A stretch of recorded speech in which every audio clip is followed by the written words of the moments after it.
We continue to follow the discovery of SpaceX debris that was scattered across the mountains. NASA confirmed that the debris origin exclusively on News 13 late last night. And of course, the news spread like wildfire throughout the whole space community. And we are not alone in the mountains. Other debris has fallen around the globe, including in Canada. News 13's Justin Berger has been following this story for us tonight.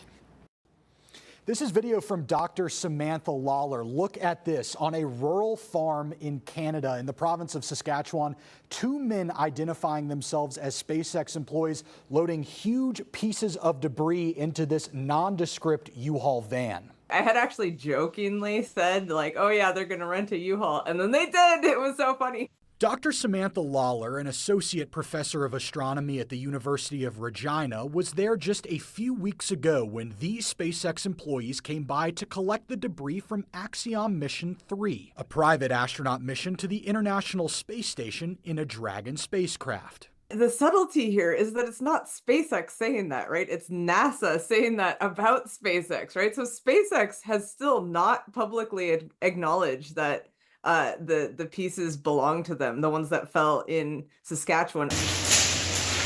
Lawler says it's been frustrating, the lack of accountability from SpaceX. Yeah, it's very flexible. NASA released the information to News 13, linking the debris found across the mountains to SpaceX. And so far, the WLOS viewers who found pieces of the trunk say they have yet to be contacted by SpaceX. I'm just shocked as to what it was. The Outer Space Treaty obligates the U.S. government to provide compensation to anyone who receives damage from American spacecraft, right? But it's not clear if SpaceX would have to, pay the government back or, right? Like, this is totally a gray area and it will be tested soon, I'm sure. Now the fear is injury or worse from this falling debris, and controlling that deorbit, Lawler says, is a complicated process. But she says it's one worth working out. The calculation she has seen says there is a few